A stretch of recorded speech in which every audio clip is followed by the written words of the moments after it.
freaking first cut. Golly. Welcome to the First Cut Podcast. I'm Rick Gehman, and this is your mega preview pod for this week's PGA Championship. It's storylines, it's best bets, it's one and done. And joining me to break it all down, the coach is here. Coach, happy PGA Championship week. I do have a very special hello this week. A young man on Twitter, or female, I'm not sure, I didn't look at the handle. They said, and I quote, "I have ruined the First Cut show." So I wanted to give a very special hello out to whoever said that, and also want to tell you I'm going nowhere. Let's go. The show is ruined, completely ruined. I think we should just end it now. Mark Immelman is here, but he's actually there. Mark, where are you at? I am in a beautiful hotel called the Sanctuary here on Kiawah Island. Just got back from a golf course that is a freaking brute. I'm beaten up, and I was just walking around checking the place out. Anyway. So I'm on site. PGA is going to be wild this week. It's going to be not what people are expecting, I don't think. Okay, we're gonna get more into that. Rounding out our foursome for today. I need more of that right there. I'm trying to figure out what am I expecting, and tell me why. That's what I want to know. We're gonna get there, gentlemen. Don't worry, okay. Don't worry. Kyle Porter rounds out our crew for today. KP, what's up? A lot. I've got a lot of takes, but I would like to point out that it appears that we have a couple of top 50 players in the world copying the facial hair of some of our podcasters here. Brooks Koepka went with the coach look, the kind of goatee look for the PGA. And then Billy Horschel went with the Mark Immelman look, where he grew out the beard. What is it, gray? It is a little bit. And he looks like Matthew Wolff. I don't know if you guys saw that picture I put out there. He looks like Matthew Wolff's older brother. I thought that was hilarious. I'm excited about this week. I love the PGA. I think it's awesome. This is just a group of influencers, I suppose, out there in the golfing world. Facial hair influencers. Here we go. There's Brooks. Well, Koepka. What do you think, Coach? If there's something I would tell Brooks about, if you're going to try to, this has been my patented look since 2002. All right, I was once voted the best goatee on television. True story. You've got to grow in the sides. See how the sides are light? You've got to grow in the sides so it doesn't look like you're part of a Bruce Lee movie. All right, you've got to have the whole thing in, or that's the way it's going to look. So I would help him, and me and him have had words before publicly. He didn't like some of the things that I've said, so I doubt he's going to call me. But if he does, I would take the call. Brooks didn't like something that a member of the media had said about him? Shocking. I said on Morning Drive that he didn't care about tournaments other than majors. Hasn't he said that? I was going to say, I thought he told us that. Correct. His people are like, wait a second. How dare Coach say that about our guy? Prove me wrong. Oh, he can prove you right this week if he goes out and wins. And reminder that today's episode is sponsored by Arnold Palmer Spiked. Guys, I got to admit this has become my go-to drink, not only on the course, but off the course as well. Whether I'm trying to get up and down for par or watching the tour players do the same. Is this while you're listening to your sound bar in your living room too? That's correct. Yes. I'm channeling my inner Ricky Fowler here. You got to get all the sponsored memberships or mentions in. Right, go. Iced tea and lemonade, gentlemen, go together like Rory McIlroy and Quail Hollow. KP, what else? What else do iced tea and lemonade go together like? I was not prepared for this question. I mean, I would say it's kind of the opposite of Patrick Reed and the rules book, the rules of golf. There you go. The opposite of that. That's exactly what we're talking about here. And the 5% ABV helps calm my first tee nerves. You can find Arnold Palmer Spiked in a store near you at arnoldpalmerspiked.com/first or search for it on Drizzly and Instacart. That's arnoldpalmerspiked.com/first. 2021 Hornell Brewing Company, Memphis, Tennessee. Malt beverage with natural flavor. Celebrate responsibly. And Coach, one other quick thing before we jump into this. We like our 5-star rating and reviews, don't we? We do very much. All right. Well, here's what you can do if you leave your Twitter or Instagram handle on a 5-star rating and review on Apple Podcasts. Include your pick to win the PGA Championship, and maybe we can hook you up with some swag or some sports line stuff. That will be determined later, but it goes a long way. It helps us. Make sure you're following us on YouTube, Apple Podcasts, and Spotify along the way. All right, gentlemen, it's time for storylines. And Mark, you've piqued our interest. You're on site. We're begging to know what we thought this course was going to look like, and then how it's different from what we thought it was going to be like. Well, first off, this place is just going to be difficult. Ordinarily the PGA Championship, you can characterize it by a place where guys get after the thing, and it's a bit of a birdie fest, and it's a race to the finish. I think this week it's going to be survival. It's whoever can make their way through this gauntlet that is the entire golf course, but certainly the last few holes, because the way the wind's setting up to play right now, it either comes out sort of the sort of easterly or in the opposite direction. I should have my wind map here with me. And the way it was playing today, the first 4 holes were straight into the wind. In fact, one of them was 460, right? They were playing it from about 440. Dustin Johnson laced a driver and then hammered a 5-iron and didn't get it to the green. Okay, that's showing you, and the wind's not even blowing that hard right now. It's blowing in sort of the 15-mile-an-hour clip, just consistent in one direction. And then you got a par 3 that sort of turns, and you got a crosswind. Then you play downwind on the way in, and then you go into the backside and you play downwind for a while. Then you turn to the 14th hole, which is a par 3 that is impossible. It's this raised up green. It falls off on either side. Imagine a VW Bug, right? It's hood, a little bit bigger, a lot higher off the ground, and then you're playing into a 15-mile-an-hour wind with like a 2-iron because it's from 240. Even fairway medals, I saw some guys hitting. Then from there, you go to a par 4 that's like 460 into the wind. Then there's a 600 par 5 that's straight into the wind. Oh, then you get to 17, where the green is the size of my hotel room, water down the right-hand side, bunkers on the left. I saw Brian Gay off the front tee rip a fairway medal and got it onto the green. And I walked up onto the green, and he looks at me, goes, "Man, that's one of the best shots I've ever hit." And then you got 18, which is also into the wind too. So it's going to just be downright survival. And the golf course is in fantastic shape. The greens are the pure. I'm not so sure they can afford to roll them, because then they'd just be too fast. They're going to control them for the wind. But you're just going to have to play today and this week. And it's just going to be pure survival. I mean, right now, I was walking around with Dottie Pepper. We were scouting the place. And I said to her when we were done, I'd take 471s right now. That's 4 under. She laughed. She said to me, I'd take 472s right now. Wow. And I've talked to some. Really? I've talked to some players, and players and caddies, and they're like, man, everyone's charting where to miss the thing. Not necessarily where to hit on the green. They're looking for like bailouts and places where you can just mitigate disaster, really. Because bogey is almost a given right now, the way this golf course is playing. And the downwind holes, I sort of laugh, because on 10, and then 11's a par 5 that's got a really small green that you can't land it short because there's a big upslope, and behind the green there's fescue. So that could be dangerous.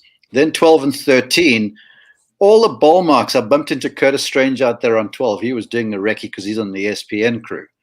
And all the ball marks are like 5 feet short of the green, and on the front edge of the green, every player trying to land them short and just climb the ball onto the green somehow. So when you're on the downwind holes, it's not like it's open season and you're attacking either. So I'm really keen to see how the PGA set this thing up, because it is just freaking hard. And with the wind blowing, and then add to this, right? We got this wind is forecast for 3 days. Then on the weekend, it's supposed to flip and come in the opposite direction. Now, not one of these players has seen that wind, because it didn't blow. Today it was the easterly or whatever it is. Yesterday it was kind of light breezes, but out of the same direction. So all of the lines off the tee are going to change. Everything's good. It's going to be like this thing just hits people head on, and they're like, all right, where do I aim this now? So it's going to be pure survival. That's what it's going to be. So when I was looking at the routing, Mark, it looks like the weather report says wind out of the east. East, yeah. Is that right? That's right. Yeah, out of the Yes, east. Yeah. Is that right? Yeah, that's right. Yeah. Yep. And it looks like the routing goes north south. So is it not a crosswind? Is it like with the holes? No, it's weird because the island sits at a strange sort of an angle. So you got the ocean down on this side of you, but all the holes run down the ocean. So you basically go into the wind going out, then you travel downwind for a whole bunch of the course. Then the last stretch of it, you come back into the wind. So you're playing into the wind or downwind, perhaps quartering slightly. I mean, barely. Okay. You're playing straight into the fan. Like the par 5 16th, Christian Donald was out there. And these guys, it's 600 yards, right? And I saw Jordan out in front, and there's a water hazard that's, I don't know what it is to cover. I should have my yardage book. Let's call it 240. Spieth hit a drive that was just 15 yards over the water, if that shows you how hard the wind was blowing. And he can move it like 300 or so. So he's essentially hit the thing about 270. So it's 30 yards worth of wind. So you hit one of those, and you rip a fairway middle, and you still got some sort of wedge into a green that's got a bunker that looks like that thing at La Quinta at the stadium course. It's like 30 feet deep, 20 feet deep. Mm-hmm. And then add to all of this while I'm on a roll. We're still adding things, Mark? Yeah. Unbelievable. Get this, right? So all the bunkers on the place are sort of waste areas, and they are not manicured. And like I caught up with Ian Poulter, and he said to me, how's this place? All the players are grinding their lob wedges because out of these bunkers, it's a really firm base with some sea sand that's not raked. Now, the players have the option to rake it, and all of the holes, when you're playing safely away from the water, you might land in one of these things. Then you got this hard pan out of some dude's footprint to a green with water on the other side. It is mean. It is just so nasty, this place. But it's beautiful. I mean, the pictures on TV are going to be unreal. I don't know what you just heard, Coach, but I heard some diabolical stuff coming out of Kiawah Island this week. I'm telling you right now, I would take the last 8 minutes, and I would make the last 8 minutes of this show, or however long that Mark has been talking, and make it its own podcast. Okay, What does that say, Mark? What does it say? Well, I hadn't got to look at my best because I was working, right? But there's one here that says there's no hole in one in the tournament. I'm taking that. There's no chances. I mean, it's now who knows? It's maritime, and you see that's the beauty of this place, because maybe the wind does lay down, in which case these guys will have their way with the place because the greens are very playable. They're rolling very true. The ball's hitting and releasing and taking some check. And then guys will probably shred the place. But if the wind blows just anything like it did today, which was 15 consistently, man, par is going to be a really good score. I think it's crazy that, and I'm interested in kind of your take on this, Mark, because in 2012, as far as I understand, it blew really hard on Friday, right? Like 25, 30. The scoring average was 78, 79, something like that. And then I don't think it blew a ton the other 3 days. And yet Rory got to 13, which, I don't know, throw that out. Like he's a freak. So the other guys got to 5 under. Do you not think that like guys could get to 5, 6, 7 under, like with it, unless there's a day where it blows 25, 30 miles an hour? Like what's the I guess my question is, what's the difference between getting to 5 or 6, 5 under in 2012 versus doing it in 2021? Well, I'll quickly go through the course. The second's a par 5. That's like a 90-degree dogleg, and you cannot afford to miss it left. Dustin Johnson, they hit a really solid drive, hit a hard 3-wood, and was just close to green's edge. Yes, Jacob with the overhead. It's that hole right there where he's moving the cursor. And you can see there's disaster on either side of the stuff. So he's ripped 2 woods on a par 5 where normally he can get to those, and he's around the front of the green. The next hole is a really difficult short par 4. The following hole 4, if you keep scrolling, Jacob, It's like 4 there. That one there that goes into the corner, that thing's like 480 straight into the wind. Then you've got this par 3 that sort of sits caddy corner to stuff. That's got the crosswind.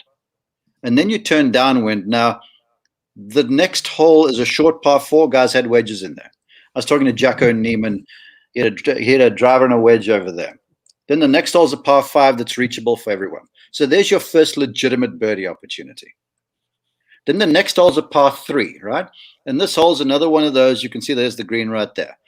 I was on the tee with Christian Baseno. He had an 8-iron, landed on the front of the green, rolled through the back left edge. It's also perched up. Bryson had 3 balls. He couldn't hit it on the green.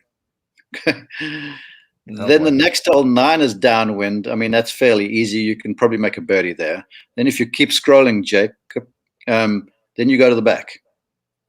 And then 10 is the hole at the top there. That's downwind. That's a birdie opportunity. So that's you've had 3 now, right? Then the next hole's a par 5.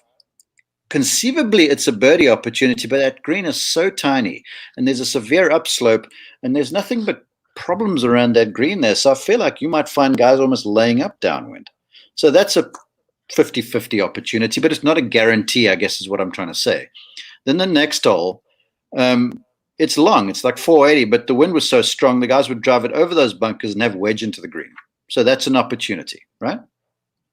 Then 13, they've moved the tee back. The tee's way back there close to those houses.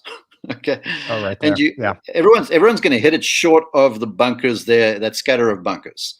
And from there, they're going to have something in the 160 range to a green that is narrow, man. And there's a hazard on the penalty area on the right. So I wouldn't call that a real birdie opportunity, and it depends on hole location. Now you're done downwind. Now you turn back into fan. The next one here is this par 3. I mean, it is like 240 off the back. You're playing straight in the wind. The next hole's 460 or something into the wind, that par 4. Then the next hole's a par 5, and you go over that expanse of water. That's where Jordan was. He drove the thing kind of where the edge of the water was. Mm-hmm. And then from there, laid up something short of that big bunker, whatever, waste hazard, whatever you call it. And the green's tiny. So I wouldn't call that a birdie opportunity. And then you get to 17, which is the one where you had all the Ryder Cup disaster. Yeah, look at this. Look at this thing. This thing is an animal. Wow. So you're teeing off from where Jacob's cursor is over there, right? And like I was talking to Dottie, you see how the right edge of the green sits at an angle to the players, right? So with the wind coming in and off the right on that angle there, the players aren't going to challenge the right-hand side of the green because it's a longer carry. So they're going to hit something straight at those 2 bunkers, and they are not manicured. Unless all the caddies get together and they're like, we're going to wreck bunkers over here, you could draw anything in there. So if you make, I said to Dottie, if you make 2 3s and 2 4s on that hole, you're gaining ground. So that's 17. You're just trying to avoid disaster, really. And then 18, the tee's down here in the corner. It's to me the widest fairway on the property, and I would say even into the wind, it gives you a decent birdie opportunity. So I guess the point I'm making is the par 3s are hard as rip. The par 5s are not guaranteed birdie opportunities, and so I'm looking at a thing where on the PGA Tour, the golfers typically feast on the 5s, and then they make 3s on 3s, and you got the nucleus of 68. That's just not happening this week. I just cannot see it happening. What do you think, Coach? That's quite the test these guys are going to have all week long, and then if those winds kick even more, my goodness. Let me change what I said 3 minutes ago. I want to take the last 11 minutes and make it its own podcast. That may have been, and I hate to give Mark a compliment. I hate it, but the most comprehensive overview that I've seen in the last week, and I've been doing a lot of research on this to really show how the holes are laid out. And what the players are going to be facing. And with everything that I've seen and what Mark just took us through, to me, you can eliminate probably 70% of the field that is missing one component of their game. Because from what I'm seeing, it doesn't take – it's not just the bombers, it's not just the irons. You got to have your short game in form too, or else you're going to be giving away 3 to 5 strokes there too. And that all tends to add up, especially if it's a grinders type of week. And we're talking that potentially -3 or -4 could win the golf tournament. The challenge about the greens too is that a lot of them are lifted slightly. So if you're going into the wind, you're not necessarily going to get the forward bounce in there. And then they're well guarded and well bunkered. I mean, it's typically Pete Dye. But it does give you a place that you can miss. But the place that you can miss, like I saw guys going with bump and runs into slopes. I saw guys like trying to clip balls off this paspalum grass with some spin. I saw everything. So you're going to see players hit every shot in the book. And so you're going to have to be complete, and you're going to have to get a break or two, and you're really going to have to be resilient because you're going to make bogeys and there are going to be mistakes made. It's going to be one of those things where it's survival. You can't look at the golf course and go, oh, I can run off a few birdies here. I don't think you're going to see birdie runs. You're not. Our defending champion, Colin Morikawa, certainly has a lot of tools in the bag, KP. I'm wondering if he has enough to close it out here at Kiawah Island. And you actually have, I don't want to call it a hot take, a warmish take on Morikawa, and if he was to hoist the trophy come Sunday afternoon. Yeah, I think Morikawa is the guy in the field that can change, and I love kind of thinking about this as it relates to majors. He can change the way that we think about him the most of anybody in the field. Because if you think about it, like if Rory wins or if Spieth wins, you're like, yeah, okay, Rory's got 5 now, Spieth's got 4 now. I don't really change the way that I think about those guys. Even if somebody like if Rahm wins, you're like, well, yeah, of course. Like that doesn't really change anything. Go ahead. What if Tony Finau wins? so would you think differently of Tony? I mean, honestly, not really. I mean, yes, but he, like, Finau's somebody that should win a major, right? And Morikawa is somebody that if he wins this one, all of a sudden he's got 5 wins in his first 45 starts or whatever, including 2 majors. Then I think you have to kind of change like the paradigm with him, change the way that you think about what's going on over there. Oh no, my daughter we just got a new house. Oh, we just got a new Coach house. Behind the scenes. I was trying to. No, it's nothing to do with you, Kyle. Just my 12-year-old daughter. She just got over school. I'm on the West Coast. Hey, Coach, you're running the podcast, man. Come on, please. My apologies. I thought you had a Morikawa take there.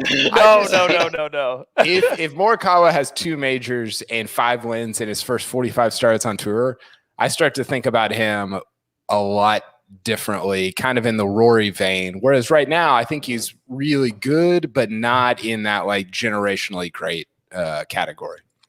Yeah, I mean, if you think about it, Coach, I don't know the exact numbers. Let's call it 5 wins in 45 starts, 2 of them major championships at WGC. That's a trajectory of very few golfers to ever play the game. Now we can't say he can keep the same pace for 500 events, but we're talking about a very historic start to a career.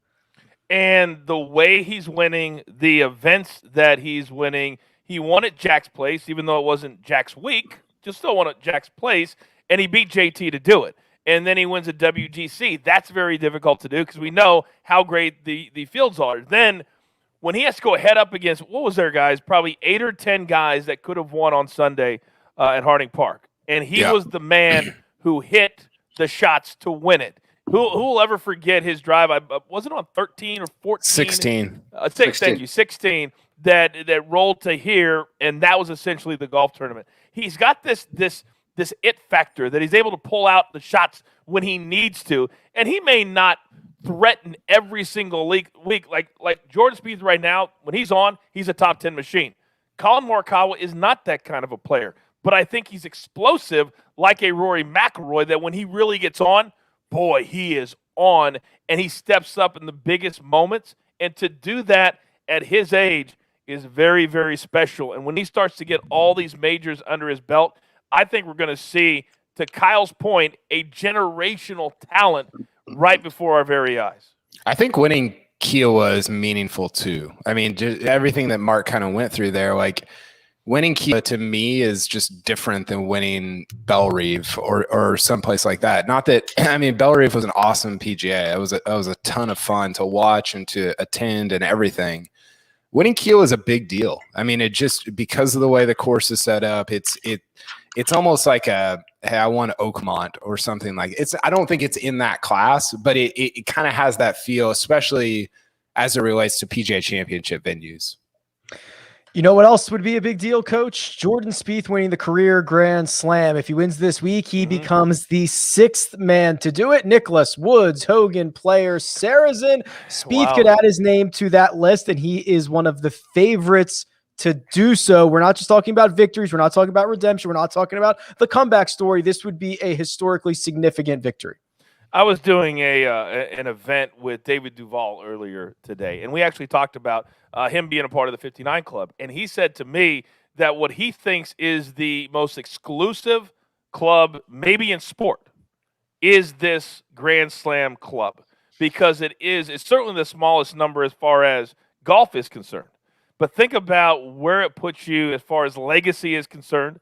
And the last 2 years, how many times did we say, you know what? Jordan may never get his game back to the point that we could say that he could win a PGA championship. Now he's there. So now he's marrying his game with, I think, the right time in his career to take that next step, because he has the shoulders to carry this type of legacy. Because imagine if he gets it done this week and now you're walking around and he's the only active member of that club. That'd be pretty amazing, because I don't consider Tiger active right now. And when you walk around and you've got that on your locker every single week, that's special. And I just believe certain guys, certain players are born to do certain things. And I think Spieth is one of those guys. And I think it marries well this week. The course, his short game, the way he's striping his irons, and it's going to come down to his driver and him keeping it in play. The idea of Spieth completing the career Grand Slam, Mark, I mean, you talk about accomplishments. You talk about winning one major, winning 2 majors. There's only 6 guys who have done, or 5 guys who have done it. He'd be the 6th. It's I don't know if I have the vocabulary to be able to describe how impressive I believe that feat is. I don't think anyone really understands how huge that feat is. To win one major, I'm related to one of those. It's a lifetime achievement. To win multiple majors, I mean, there's a select group. I'm sure you can help me. How many folks have won 2 or more majors? That's a short list. And when you start to get to 3, you know, then you sort of Nick Faldo-esque, Seve, these sorts of guys. Not even Greg Norman is 3. But to win 4 and to win each one, the career Grand Slam, I mean, this is just bananas. I cannot fathom that achievement, because I really, really understand how hard it is to win a tournament. And I got to tell you, well, from what I saw Jordan Spieth, I had him for 2 rounds last week in Dallas. There's a lot of good stuff going on over there. And, it was a little sort of rough around the edges. But the beauty about this golf course, the way it's set up right now, everybody's going to hit bad shots. And it gives you, this golf course is visually intimidating off the tee, but there's room. If you can get by just the noise, with marshlands and putt bunkers and all the diasms around the place. But if you can zone in and get the ball in play, the way he's able to flight the golf ball. I mean, I watched him last week in Dallas. When we came on the air, it was raining cats and dogs already. And he was playing 9 and was straight back into the rain and the wind. And he hit this wedge from like 110 yards, let's call it. There was barely 40 feet in the air. Real low driving sort of a ball. And it was unfortunate that it hit and spun. But I looked at this, I'm like, yes, Jordan Spieth playing golf.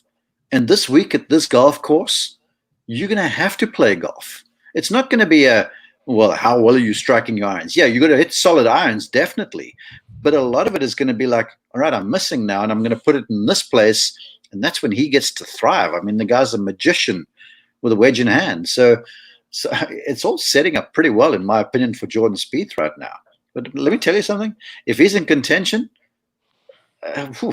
imagine where your mind would be if you've got a chance to be the 6th guy in all time, right?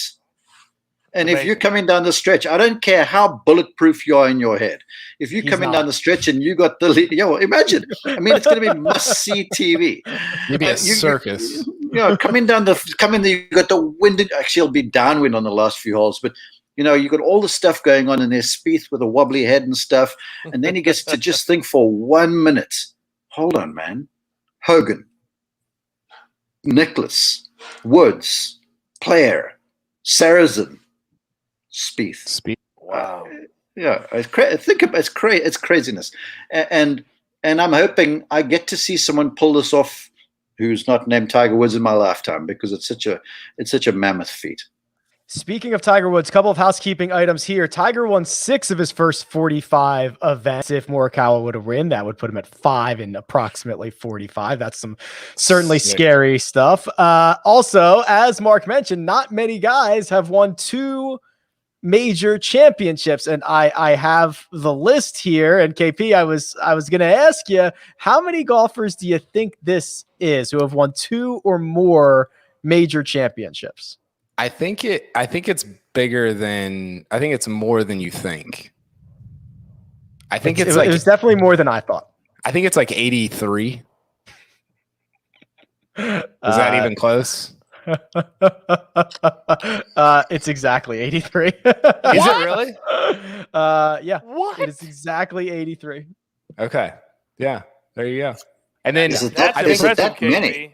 I can't believe it's that many. Well. Can I guess how many have won 3? Sure. Let me Do you scroll have up. that in front of you? I do. I think it's like 45 or 46. It's 46. All right. I Never promise guess how I don't many have that many. I promise I don't have this in front of me. I think 3 is 29 or No. 30 Four. or yeah, So 4. How many It's have won like 4? 29. 29. Yeah. I Are swear you I don't have reading this. this off No, Wikipedia? I don't. I do not have this in front of me. I notice his eyes going to the right and he's Yes, screening over there all the exactly. time, yeah. Exactly. That's where my video is. 5 or more. And then 5, I think, is who has 5? Phil has 5. I'm just like, I have the Tiger. Wikipedia page in my head. It's I think 5 is like 17, 19. 19. God, I gotta go 6. look so up this close. list. All right. Wow. 6 just- is like can- 11 or 12. Yes. May I? First off, 83 is more than I thought it would be. But just to put this into perspective for the viewer / listener, how many guys on the PGA Tour any given season? 200. 200 something. 200, right? How many years have guys been playing golf? 100. 100.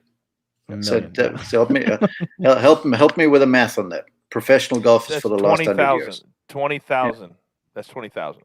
Of all of these super talented athletes, 83 guys have won 2 major tournaments or more. That puts the numbers into perspective, and what the odds are of doing all 4. That's crazy. Crazy. That just, again, we are lauding Tiger Woods all the time, and well deserved. But that guy did them all in a row. He did these things all in a row. Well, we're going to get to our bets and our one and done stuff here, but one of the guys who has 2 major championships is Dustin Johnson, coach, and we haven't spent an ounce of oxygen on him yet in this episode, and I think got a little bit snubbed, not in featured group coverage for the PGA Championship. Number 1 player in the world, name not on the list. Coach's face is incredible right now. KB, I don't even know what to say at this point. I'm baffled.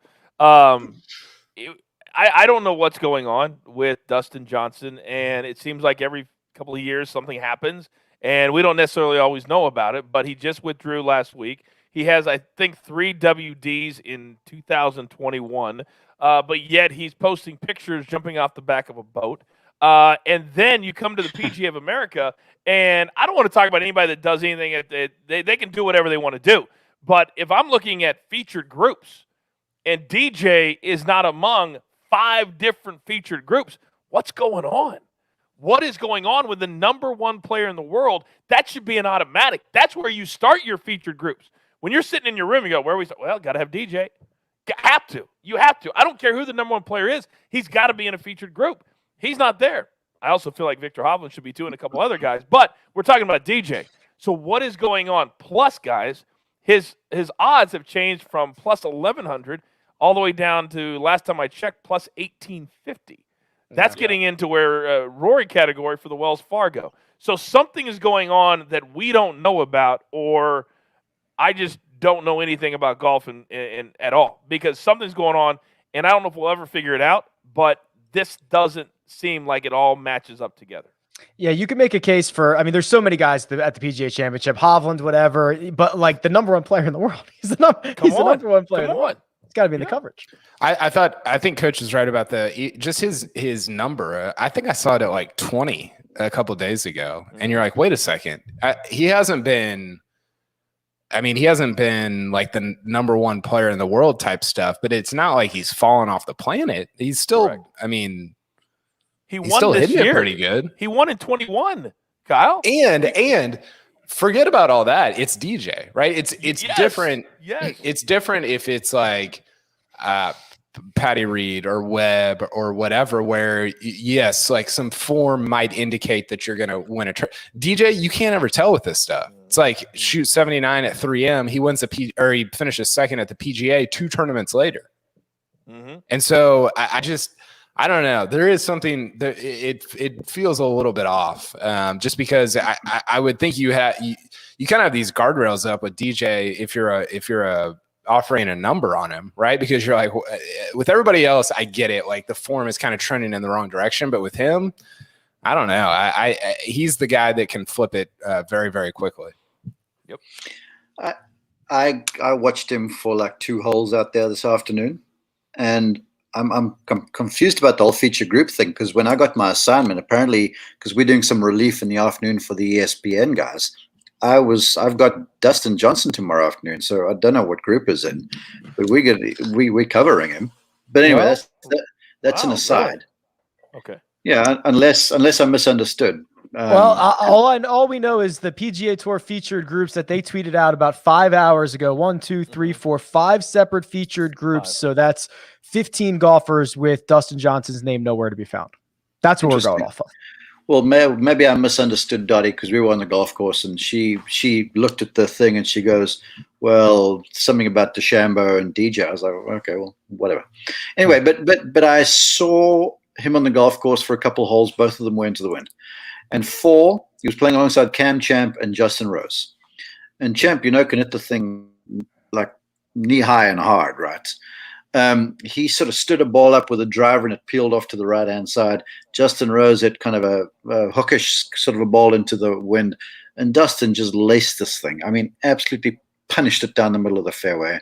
And from there, hit this 5-iron to the front edge of the green, where Cam Champ was right, left, these guys all over the show, and Dustin's just threaded a few. Next hole was the crosswind par 3-5, and hit this beautiful ball that sort of held the left to right breeze right into the heart of the green. And I was like, well, if Dustin is off, he's looking pretty good to me.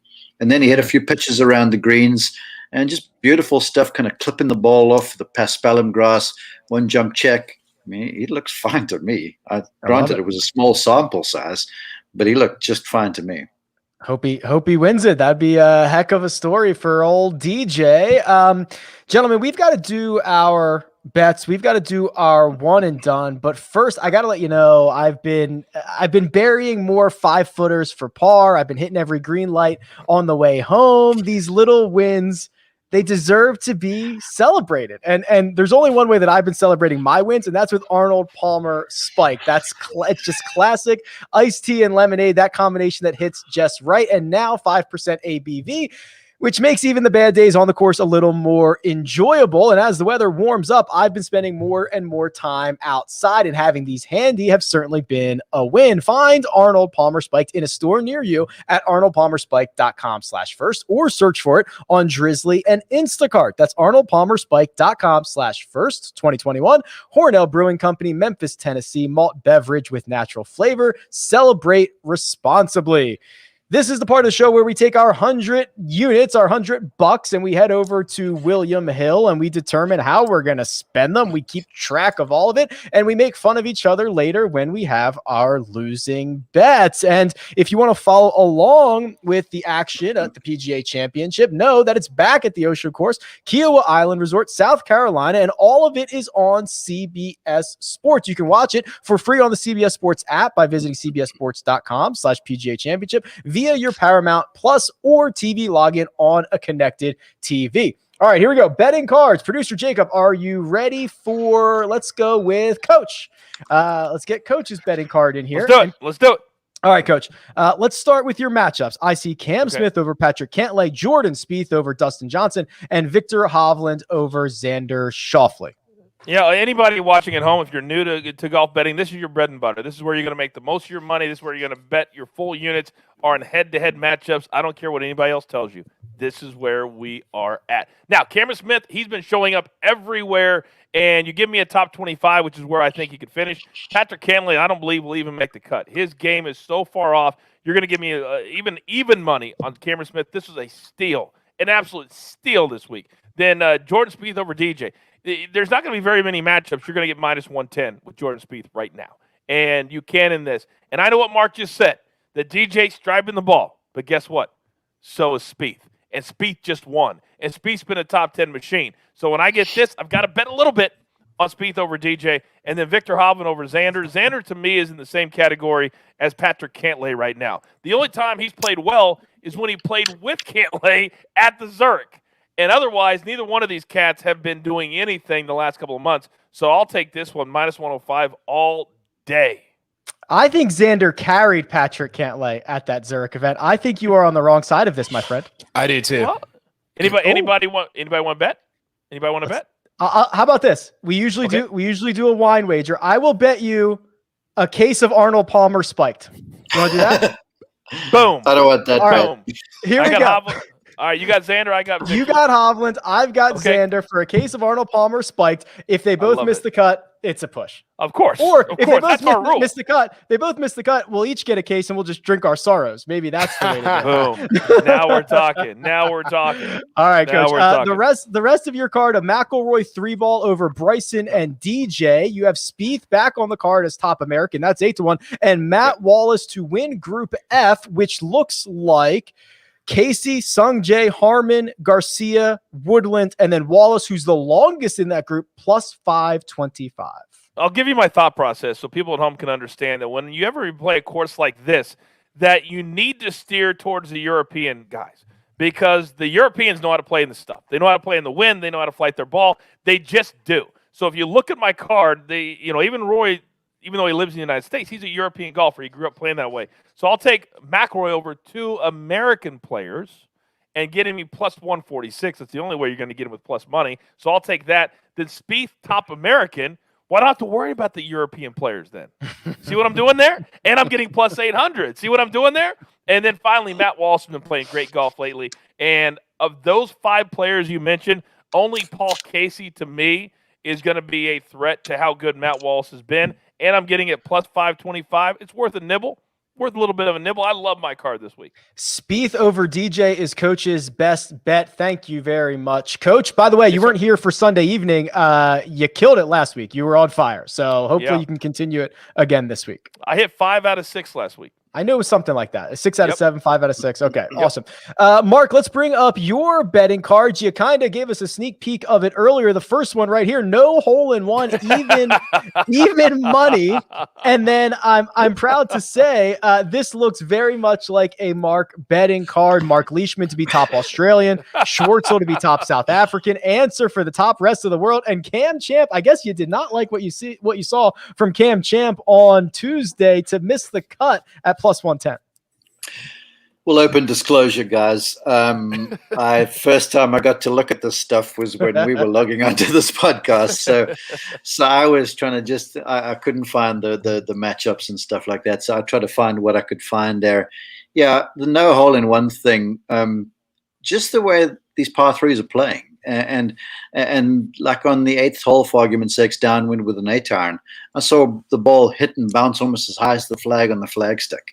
and there's lots of movement on greens and stuff, and I'll probably have to bite my tongue on this one because there will be an ace. But right now, the severity of the par threes and the way they're playing, I just can't see it happening unless it's just a pure fluke.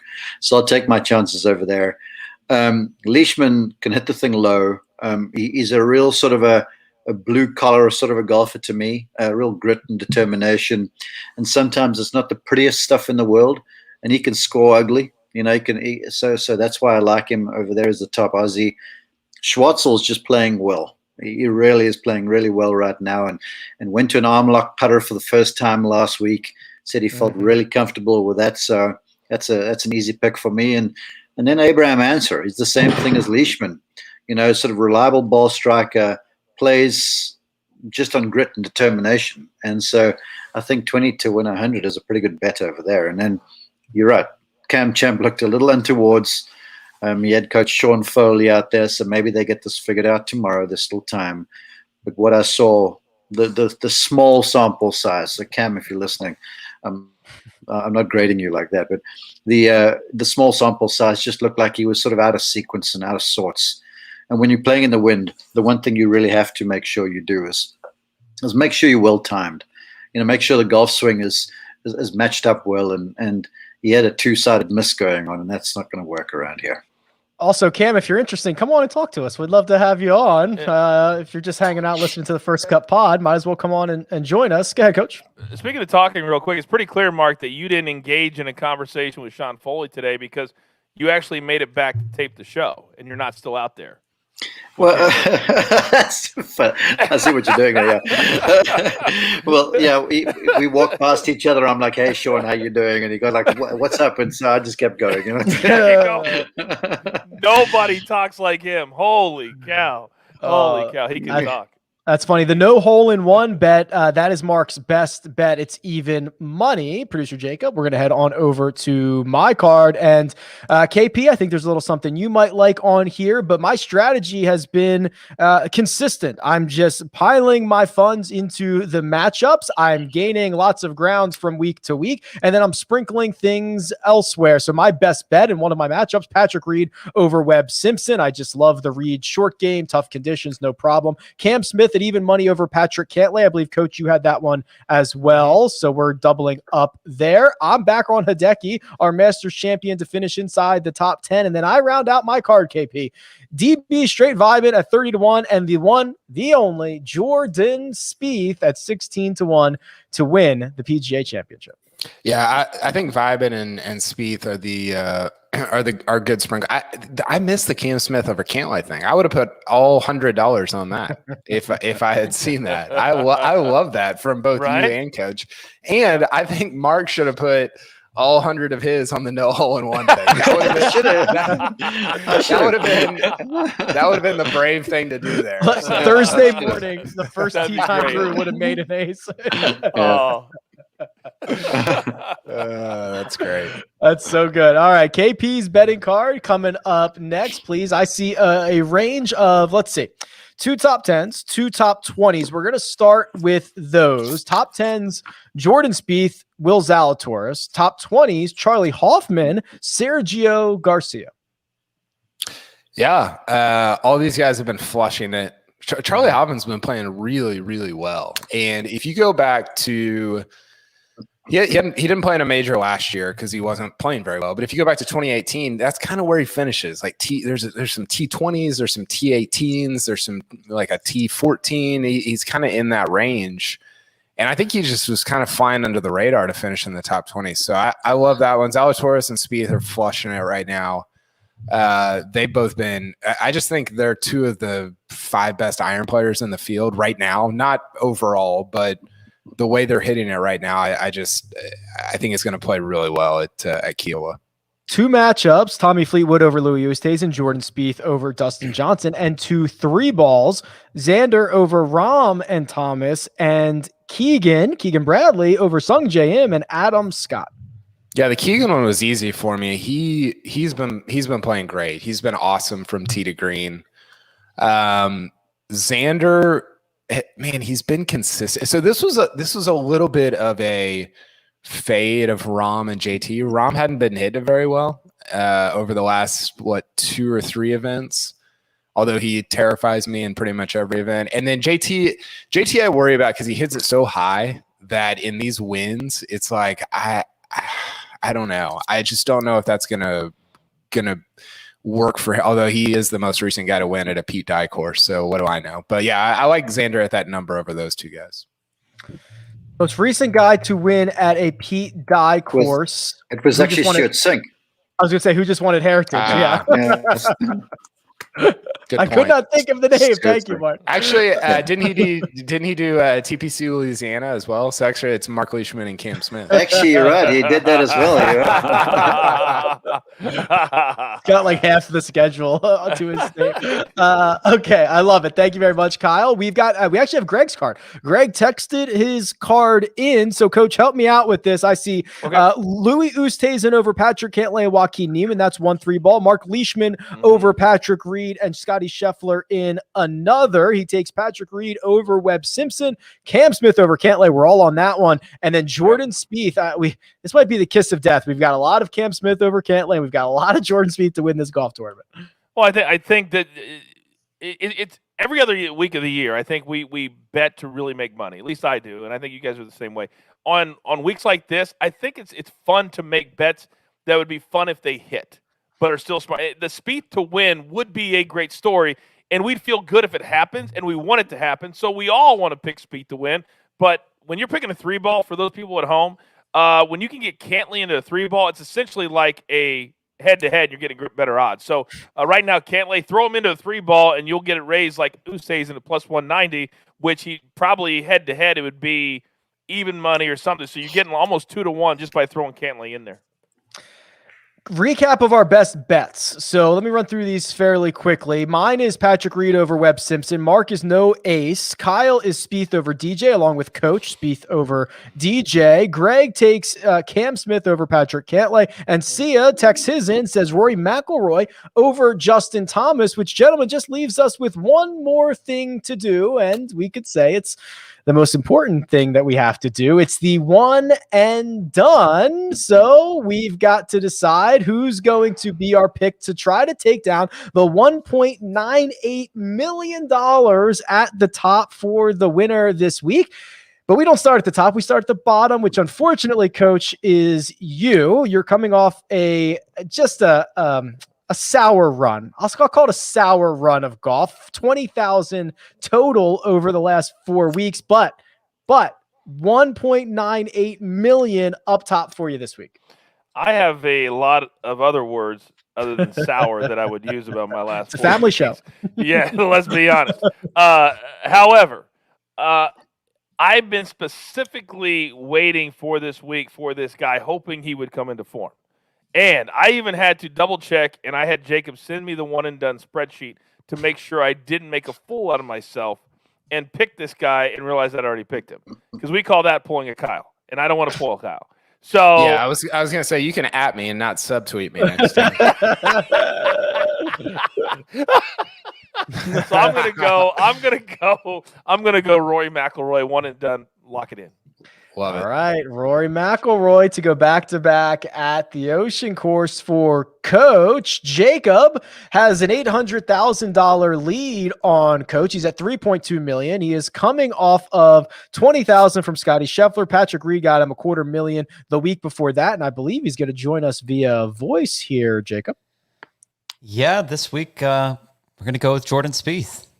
Turns out I have not used him yet, so I'm going to throw my hat in the ring of just absolutely just plummeting Jordan this week as far as just the kiss of death goes, since everyone is on him. There would not be, I mean, I don't know what the book's liability is this week, but I imagine a Jordan Spieth win would just bankrupt them. Oh my God, what a payout that would be. Didn't we do this to somebody? Oh, we did it to Scotty Scheffler last week. We did it to Patrick Cantlay at the Players. Gosh, that was bad. And he hasn't been the same since. He hasn't been this. We broke him. He hasn't made a cut since then. Right. Not by himself, at least. Greg is at 6.6 million. So he's 3.4 clear of Jacob. And I'm looking for his pick. Greg is going with Rory McIlroy. So, Coach, you're not going to be able to make up any ground on Greg, but maybe you two move in the same direction together. Okay. It's all right. This is where we're in a really competitive patch. The difference between Greg and Mark from second to fourth is $200,000, less than that. So KP, you're stuck right in the middle of the sandwich here. You're at 6.8 million.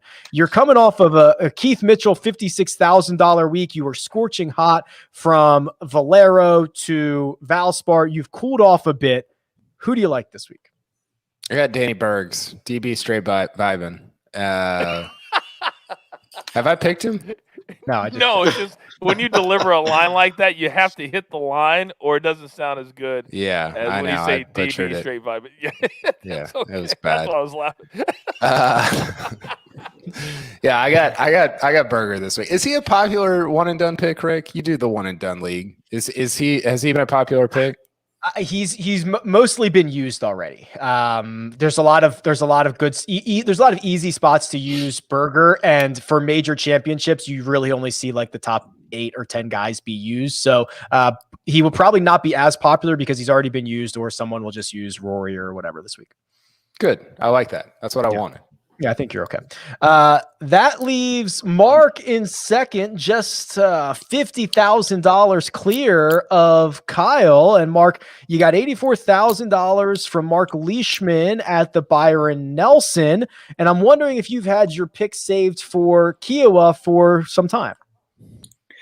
I actually haven't, and I really don't know what I'm going to do. I know I'm going to save Berger. I know I'm going to save Berger for like a Bermuda place, like maybe Colonial in a couple of weeks' time. Next week, where's defending, or Memphis certainly plays well. Yeah. And I know I'm saving Rory, and I know I'm saving JT, and I know I'm saving Morikawa, and so I've got my holster of stuff here for a late season blitz. So I'm sort of leaning towards Schwartzel right now, to be honest with you. I love that. Wow. I just love that pick.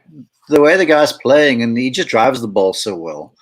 And he's super confident. You know, I caught up with him last week, and he really seems like he's in a good place mentally. So I'm likely to pick Schwartzel, but I haven't really looked at the field.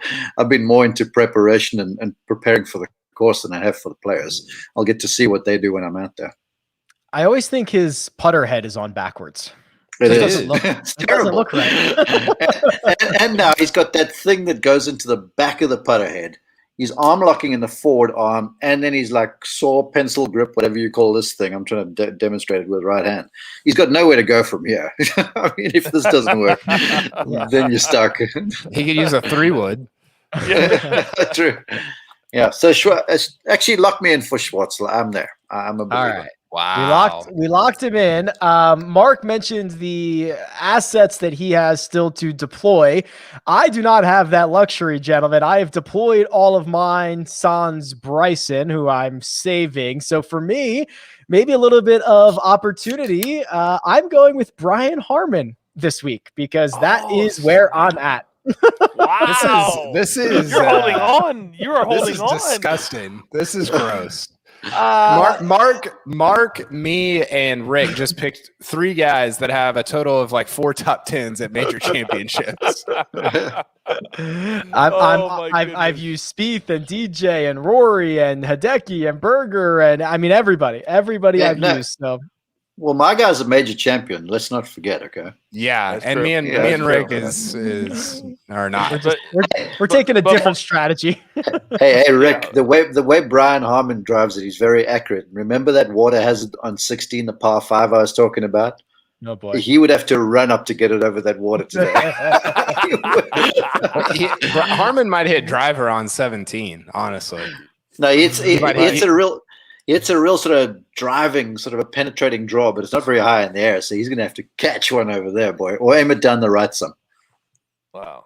I'm in so much trouble. Okay, gentlemen. So just to recap here, that is Greg and Coach going with Rory. It's Jacob going with Jordan Spieth. It's KP straight vibing with DB, Daniel Berger. Mark going with He Schwartzel. messed it up too. He messed it up too. It's a problem. And I'm going with the illustrious Brian Harmon for my one and done pick. We are going to tweet out all of this stuff, right? Our best bets, our picks to win, our top 10s, all that. So make sure you're following at First Cut Pod on Twitter and Instagram. But right now, we're just going to go rapid fire on our sleepers. And I'll start, and then I'll throw it to you, Mark, because I'm taking a South African, Dean Burmeister. How about that? He's a good pick. Was playing a practice round with Charles and with Garrick Higo and with Louis today. And Dean is long. I mean, he hits the thing a long, long ways. So he's a good pick. As my sleeper, I'm actually going with Schwartzel, to be honest with you, because I wanted to toss this out to you guys. I honestly think Victor Hovland might get his major championship here. The way he hits it, both of his victories have been on paspalum grass, and this place is going to ask you questions, and he's just been playing so well. And to me, he's sort of flying under the radar a little bit. So I'm thinking Charles will play well, but I've got him as a sleeper, and I've got Victor winning the thing. There is a reason, Coach, why when Mark announced his one and done pick, you were saying how much you loved it because your sleeper also, Mr. Schwartzel. Yeah, I also have Schwartzel. I've already actually played with my real money for a top 20 as well. So Schwartzel is my sleeper. Because when I think of sleeper, I think of guys that aren't being talked about. That's a sleeper. And Schwartzel, nobody's talking about him, even though he has been maybe average finish, about as good as anybody on the PGA Tour the last couple of months. That's how good he's playing. My one and done pick is actually Greg's sleeper. I don't know how I feel about that. It is Brian Harmon, who Greg, with $2 million up top, I've taken Greg's sleeper as my one and done. I'm not feeling so confident about that. Different perspectives there. What's his number? What's his number to win the tournament? Probably 80 or 100 last time I saw. Yeah. 90. Yeah. 90. Which leaves you, KP, your sleeper for this week's PGA Championship. Well, it's the round one king, the greatest player of all time, and Thursdays at major championships. Harold Varner III? Oh, Chuck Hoffman. The Hoff. The Hoff. What if how close are you guys to Charleston, Mark? We're close, but it takes an age to get there. I mean, to get off the island from the hotel is like 20 minutes, and from the hotel to the golf course is another 20 from where we are. And we're on the island, so it's a long ways. The headline on Monday for the local papers could be Chucktown. Chucktown. Very clever. You're already writing the headlines for Monday on Charlie Hoffman's win. Hey, yeah, I've got no response to that. I got nothing. Do you write your own headlines? That already is the nickname for Charleston, by the way, Chucktown. There you go. Is it? Yes, Chucktown. Oh, I didn't know that. Do you write your own headlines, Kyle? Yeah, but they just get erased. So if Chucktown was the headline, what would be the lead then? No, Sands flowing locks. Hoffman breaks into winning circle. No, greatest round one player of all time finally puts 4 rounds together. There you go. That'd be good. The ocean course can't hassle the Hoff. Oh, Jacob. Good. Look at you. It's like Jacob's been preparing for this moment. Yeah, he had that one in the holster for like 6 years. All right, gentlemen, that concludes our mega preview pod for this week's PGA Championship. Unless anybody has anything, quick final thoughts. You only get one shot at this. Nope. We didn't talk about Bryson at all. First time ever. How crazy is that? How crazy is that? Crazy. I watched him play like 3 or 4 holes. It was like calling all pockets. It was they were getting multi-directional. Okay, calling all pockets. When you play pull and you just smash the balls and then just go to every pocket. Yeah. I want to my disclaimer. Let me look. I've not even seen the golf course yet. I was just lying about everything I said. No. Oh, stop it. Stop I'm just kidding. No, I'm joking. Could you imagine? Could you imagine? All right. Go around the room. What's the winning number? After hearing Mark, I know. I know. That's what I'm saying. So 6. I'll just split the difference. 6. Yeah, 7. 6. I said 7. Mark. I'm going under. If you're under par, you're winning this. Wow. Oh, On a He's the only one of us par who's seen the golf course. You I'll think be here for that. 287 will win it? Like I said, I said to Dottie, I'd take 471s, and she's been around the block. She's played tournaments here. She's like, I'd take 472s. So I don't know. I'm sort of 4 or lower. But again, you see in every other event, they can control the course to a certain extent. You can't control this course, and you cannot control the weather. And this course, that's control this course. I love that. No, you can't. I mean, there's no sub airs or anything. It's links time, and it's this pelham grass, and it'll be damp in spots and it'll be dry in spots, and you'll get hard bounces and soft bounces, and it's just it is what it is. I mean, this is like an Open Championship. That's why the course to me is just so iconic. It's not links land, but it feels like it. You walk between these dunes, and you've got the fescue grass, and the only thing, honestly, that there's a rough cut that's about 2 to 3 inches, and it's quite lush. I would sort of call it the longer paspalum, and the ball may perch up on it, and the ball may sit down. And if it sits down, then you're really struggling. So, and there's that. So it's giving beautiful definition to the course. When you stand on the tee, you see like the fairway, the dark green, and the fescue. So that's why I'm saying the television pictures are going to be out of this world. But to me, it's almost a links. If it wasn't for that rough, it would be a links golf course. Yeah, there's a flyover. Golf Digest does this every hole at series on YouTube, and they have this flyover of Kiawah from a couple days ago, and it is magnificent. It just looks like it's gonna be. I can't wait to see it on TV. It's gonna be awesome. But for now, I guess that'll do it. Wrap this thing up. That has been your mega preview pod for this week's PGA Championship. Let me thank producer Jacob. He does all the hard work behind the scenes. Mark Immelman, who you can find at Mark_Immelman. That's the coach, who you can find at The Coach Rules. Kyle Porter, who you can find at Kyle Porter CBS. And you can find me at Rick Run Good. This has been The First Cut, and we'll catch you next time.